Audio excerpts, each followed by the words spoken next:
Hi YouTube, this is Darkon633, back with another Star Wars review. Today we're going to take a look at the Star Wars 3 3/4 inch Force Link Rey in her Island Journey gear. Now, if you actually have the Resistance Rey at the end of the Force Awakens line, it's a little similar, but it's actually different in a lot of areas. And we'll look at it once we look at the figure more closely. We're actually going to use the stand now in order to keep the figure standing up, since I think her legs are a little bit warped, so it's causing her to kind of collapse quite a bit. So we're just going to take this off to the side and take a look at the card here. The card art shows Daisy Ridley as Rey there, so that's pretty cool. And on the back, it pretty much promotes the stuff that we're usually used to. Now we're going to look at the Rey figure itself. In terms of articulation, you're actually going to get a lot more than the usual. The head is on a ball joint, with a little bit of hindrance due to the cloak, but it is removable. She does maintain the standard swivels at the shoulders. However, she actually has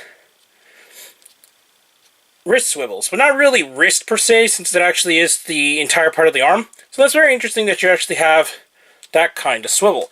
One thing to note, as you can see, that lightsaber does not like to stay very well in her hand, and I find that really annoying. And she still maintains the standard swivels at the hips. To make sure that you remove the cloak without damaging it, you do need to remove the head in order to slide over the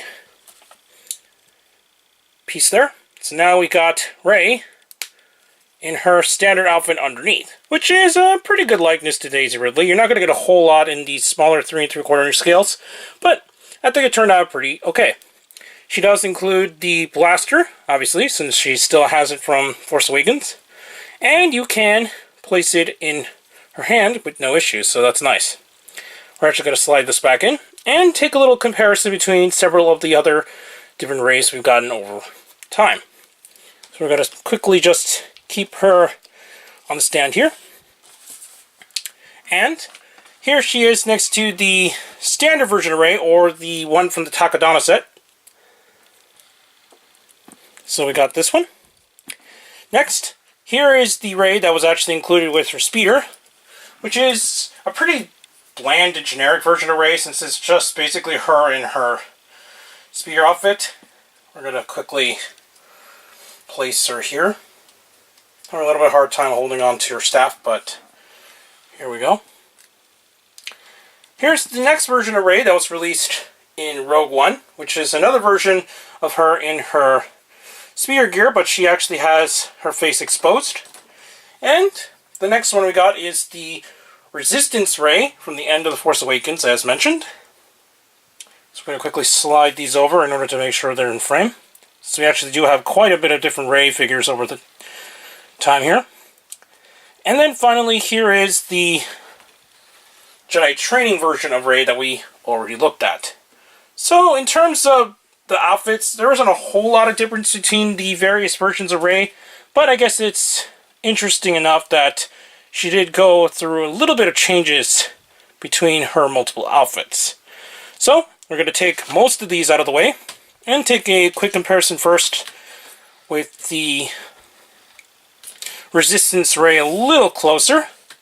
And although the outfits are pretty similar, there are some key differences. One, the color is definitely different between the two outfits, and obviously the head sculpts are definitely a different design.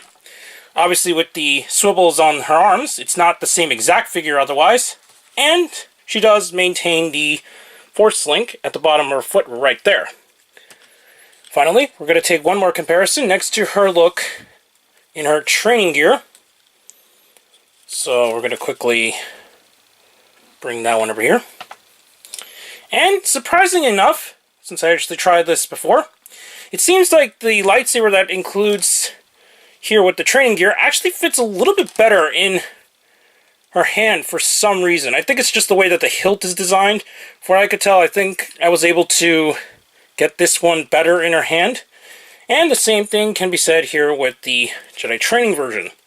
So I guess I'm probably just going to display them with the opposite lightsaber, since surprisingly the opposite one works better for some reason, but it could be just preference here at this point. So overall, you're not going to get a whole lot of difference between this Rey, but it is nice to actually see some added articulation points, since most of the figures we've gotten to this point have just been standard 5 POA. So that's probably one reason why it's worth picking up this figure, but otherwise you're not going to get a whole lot out of this if you have every previous version of Rey up to this point. I got this at Hasbrotoyshop along with General Leia Organa, which we'll look at next, but for now, please come rate and subscribe, and check me out on Otaku and also Hero Club. Also check me out under Darkon633, and don't forget to check down the other channels down below. Please check me on Instagram also under Darkon633, and don't forget to check the little bell at the bottom of the screen. You know, see my content go up as soon as possible. I'm back with more Star Wars reviews, but for now, I'll be seeing you later, YouTube. Bye.